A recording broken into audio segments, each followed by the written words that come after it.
Topkapı Sarayı'nda hazine koleksiyonunun sergilendiği Fatih Köşkü'nde yapacağımız gezinin bu bölümünde yine Osmanlı Devleti'nden günümüze kalmış paha biçilemez birçok eserin özelliklerine ve ilginç hikayelerine birlikte göz atacağız.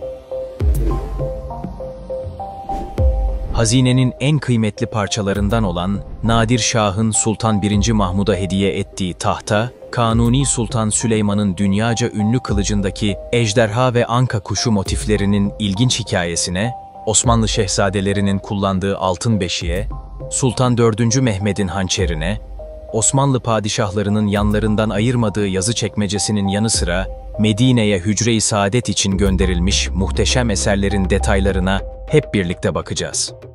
Osmanlı hazinesine yapacağımız bu eşsiz yolculuğa başlamadan önce hala kanalımıza abone değilseniz abone olmayı ve bildirimleri açmayı lütfen ihmal etmeyin.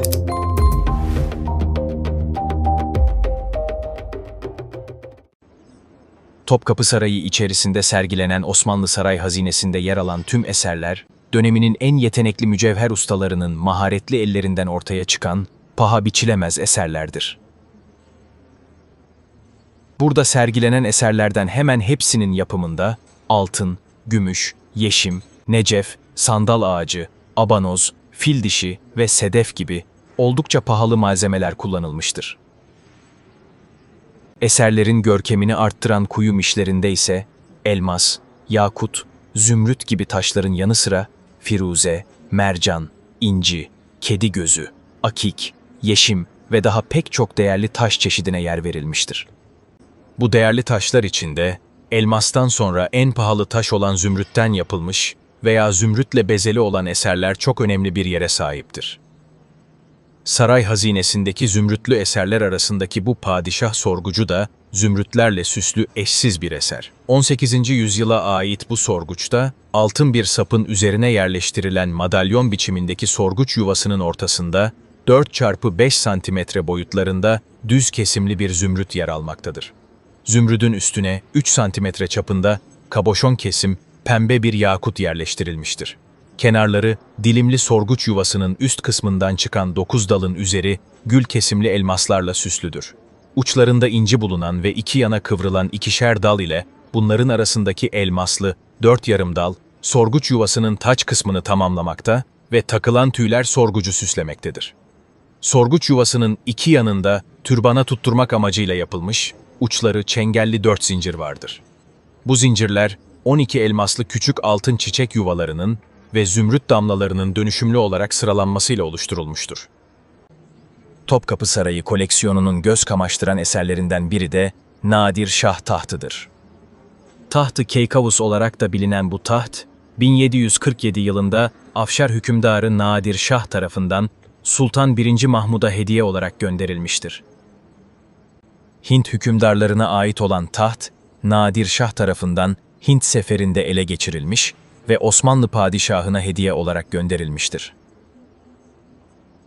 Tahtın tüm yüzeyi altınla kaplanmış, üzerine kırmızı yeşil mine sıvanarak yakut, zümrüt ve incilerle süslenmiştir.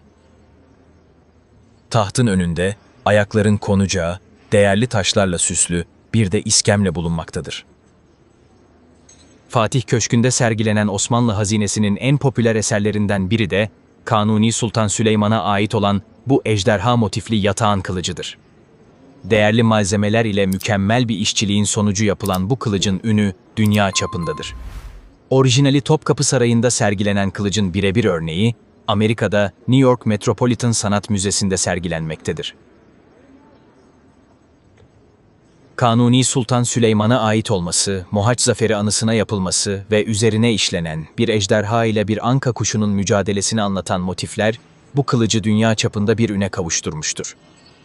Mohaç Savaşı'ndan sonra sarayın kuyumcusu Ahmet Tekelü, bu zaferin anısına Kanuni Sultan Süleyman için bu yatağını hazırlamıştır. Bu görkemli silahın her iki tarafını süsleyen altın kabartmalar, ejderhaya karşı savaşan bir anka kuşunu resmetmektedir. Hayvanların gözleri küçük yakutla belirlenmiş ve anka kuşu altınla yıldızlanmıştır. Bazı kaynaklara göre, buradaki figürlerden ejderha Osmanlı Devleti'ni, anka kuşu ise düşmanı simgelemektedir. Fakat Macar tarihçi István Vih, anka kuşunun tamamının altın varak olmasına rağmen, ejderhanın kısmen altın kaplanmış olması ve büyük bir kısmının ise siyah kalmış olmasının bir tesadüf olmadığını söyler. Anka kuşunun Kanuni Sultan Süleyman'ı, ejderhanın ise Macar kralı Lajoş'u simgelediğini, Anka kuşunun doğaüstü gücüyle karanlık güçlerin, dolayısıyla Hristiyanlık aleminin üstesinden geldiğini belirttiğini iddia etmektedir. Bu son derece zarif ve ustaca yapılmış süslemeleri, uca kadar uzanan altın kakma sülüs hatlı kitabe izlemektedir. Kitabede, Kanuni Sultan Süleyman'ı yüceltici sözler ve adı yazılıdır. En sonda ise 933 tarihi yer almaktadır. 59,3 santimetre uzunluğunda olan kılıcın bıçak uzunluğu ise 46,66 santimetredir. Kabzası fil dişi ve kademeli ince bir bezemeye sahiptir.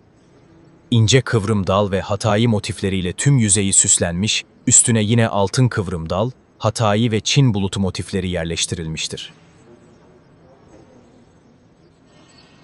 Osmanlı hazinesindeki eşsiz zümrütlü eserlerden biri de mücevherli Kur'an-ı Kerim mahfazasıdır. Tamamen altından yapılma, kapaklı bir kutu biçiminde olan bu mahfazanın ön yüzünde, yüksek rölyef ve ajurlu elmaslı dal, yaprak ve çiçeklerden oluşan rokoko bir bezeme yer alır. Bu bezemenin ortasındaki 8 köşeli zümrüdün çapı ise 2 santimetredir. Mahfazanın kenarları yeşil minelidir. Kapak üzerindeki elmas çerçeveli altın plakada sülüs hatla Celle Celaluhu yazılıdır. Osmanlı kuyumculuğunun özelliklerinden biri, mücevher taşlarının doğal kristal yapılarına fazla müdahale etmeden biçim vermektir. Kabaşon veya en az fire ile tıraşlanmış zümrütlerde de aynı üslup görülür. Örneğin, koleksiyondaki bir yay kesesinin üzeri, altın levha üstüne rölyef ve ajurlu bitki motifleri bezeli ikinci bir katmanla kaplanmıştır. Bütün yüzeyi kaplayan bu bezemenin üzerinde değişik düzenlerde çok sayıda elmas, zümrüt ve yakut yer almaktadır. Özellikle çapları 2 santimetre olan 19 adet kabaşon zümrüt dikkat çekmektedir.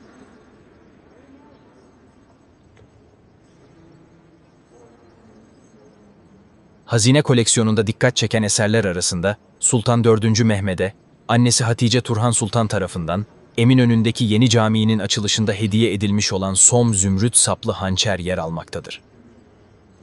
Ucu hafif kıvrık olan hançerin kabzası, ortasından kırık 7 santimetre boyunda som zümrütten tasarlanmıştır. Balçağı ve kını altındır. Uçları stilize ejderbaşı formunda olan balçağın iki yüzü, kının bir yüzündeki alt ve üst bölümleri elmasla bezelidir. Elmas süslemeli yüzeylerin arası, kabza ağzı ve kının arka yüzeyi koyu mavi zemine, beyaz, pembe, kırmızı, yeşil mineyle dal, çiçek ve yaprak motifleriyle bezelidir. Kının ucunda, üzeri küçük elmaslarla bezeli, küçük bir küre bulunmaktadır. Minik küp biçimindeki parçalar ve halkalardan oluşan altın zincirin ucunda 11 milimetre çapında ufak bir zümrüt yer alır. Sultan 4. Mehmed'e ait olan bu hançer, Fatih Köşkü Hazine Koleksiyonu'ndaki en dikkat çeken eserler arasındadır. Hazinede yer alan bir başka özel parça ise Necef yazı kutusudur. Bu mücevherli kutunun tabanı, içi ve ayrıtları altındır. Üst ve yan yüzeyleri Necef plakalardan oluşur. Necef plakaların yanında mavi, siyah, kırmızı ve altın yaldızla tezhiplenmiş, sınıflandırma dalları ve Hatayi motifli beyaz kağıtlar yerleştirilmiştir. Altın ve Necef yüzeylerde, farklı boyutlarda, kabaşon, gül kesim veya düz yakutlar ile zümrütler yer alır. 2 bölmeli kalemlik ve rıhtanı da altındır. Üzerleri kazıma desenlerle dekorludur. 3 kapaklı mürekkep hokkalarının üstünde, savat tekniği ile oluşturulmuş ince desenler bulunmaktadır. Hokka kapaklarında elmas ve yakutlar vardır. Kapak küçük bir halkaya zincirle tutturulmuştur. Hazine koleksiyonunda dolaşırken göze çarpan en dikkat çekici eserlerden biri ise bu paha biçilemez altın beşiktir. 18. yüzyıla ait olan bu murassa altın beşiğin hangi şehzade için yapıldığı bilinmese de, beşik alaylarında kullanılmasından dolayı birçok Osmanlı şehzadesinin bu beşikte yattığı düşünülebilir. Osmanlı'da şehzadelerin doğumları saray içerisinde ve halk tarafından sevinçle karşılanırdı. Bu vesileyle kurbanlar kesilir, fakirlere ihsanda bulunulurdu.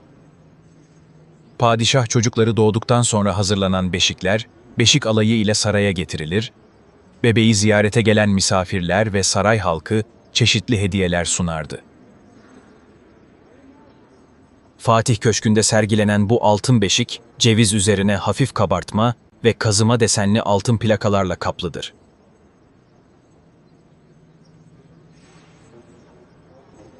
Beşiğin içi koyu mavi kadifeyle astarlanmıştır. Dışındaki altın plakaların üzerinde oyma ve kabartmayla yapılmış paftalar, elmas, yakut ve zümrütlerle süslüdür.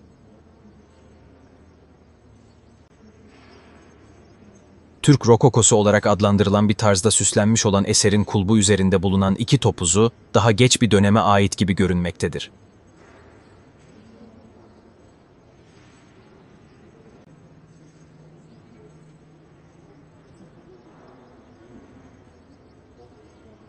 Topkapı Saray Hazinesi'nde değerli taşlardan yapılmış, paha biçilmez mücevherlerden olan son derece kıymetli askılar arasında Hazreti Muhammed sallallahu aleyhi ve sellemin türbesine konmak üzere Medine'ye gönderilen büyük zümrütlü taht askıları özel bir yere sahiptir. Birinci Dünya Savaşı sırasında yağmalanmaktan korumak için Medine'nin boşaltılmasına karar verilmişti. Diğer kıymetli eşyalarla birlikte bu askılar da İstanbul'a ulaştırılmıştı. Bunlardan biri, Sultan 1. Ahmet'e ait olan, içi oyularak yuvarlatılmış ve boş bir hacim oluşturulmuş, altı köşeli, zümrütten yapılmış olan askıdır. Medine'ye Surre alayı ile gönderilen eserlerden biri olan askının, geç dönem Rönesans kuyumculuğu etkisindeki kapağı ajurludur. 3 halkayla kapağa bağlanmış, ucu çengelle son bulan 3 sıra altın zincirle taşınır. Bu özelliklerinden dolayı eserin aynı zamanda buhur askısı olarak da kullanılmış olabileceği düşünülmektedir. Kaidesindeki altın plakada kıymeti 6.000 altın olduğu yazılıdır. Altın zincir çengelinde Sultan 1. Ahmet'in adı okunmaktadır. Topkapı Sarayı Müzesi, hazine bölümünde sergilenen eserler arasında sadece süs veya sembolik olarak değil, aynı zamanda kullanım için tasarlanmış parçalar ayrı bir yere sahiptir. Ana malzemesi altının oluşturduğu veya tamamen altından yapılmış bu eserler hem gündelik yaşamda hem de cülus, düğün, bayram, mevlid, doğum, sünnet gibi merasimlerde de kullanılmıştır. Bu altın eserlerin birçoğunun üzeri mineli veya elmas, yakut, zümrüt, inci, firuze, yeşim, necef gibi taşlarla süslüdür. 1560'lı yıllara ait olan bu Murassa altın tören matarası da sadece süs olarak kullanılmayan eserlerden biridir. Padişahın içme suyunun taşındığı mataraların bu formda yapılmış olanlarına Osmanlı minyatürlerinde de rastlamak mümkündür. Çuhadar Ağa'nın elinde taşınırken resmedilen mataraların 16. yüzyıl sonundan başlayarak değişik biçimde yapılmış olanlarını da görmekteyiz. Topkapı Sarayı'nda sergilenen bu Murassa altın tören matarası, omuzlu matara denilen formda tamamen altından yapılmıştır. Yüzeyleri kabartma ve oyma ile çiçek, yaprak ve palmet şekilleri ile süslüdür.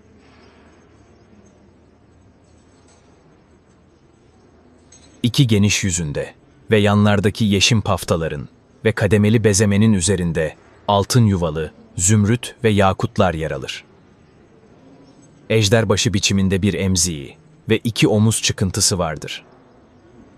Dışı yakut ve zümrütlü, iç yüzeyleri altın üzerine savatlı bir tıpası vardır. Altın örme askısı ve 2 zinciri halkalara tutturulmuştur. Mataranın ayak kısmının iç yüzeyleri de ince kazıma ile desenlendirilmiştir. Fatih Köşkü'nde sergilenen bu muhteşem eserler arasında yaptığımız yolculuğun bu bölümlükte sonuna geldik. Belgeselin 1. bölümünü ve Topkapı Sarayı hazine koleksiyonunda yer alan binlerce eserin tamamını detaylı olarak gösterdiğimiz videomuzu kanalımızda izleyebilirsiniz. Bizlere destek olmak için bu videoyu beğenmeyi, yeni bölümlerimizi kaçırmamak için ise kanalımıza abone olmayı ihmal etmeyin. Yeni videolarda görüşmek üzere, hoşça kalın.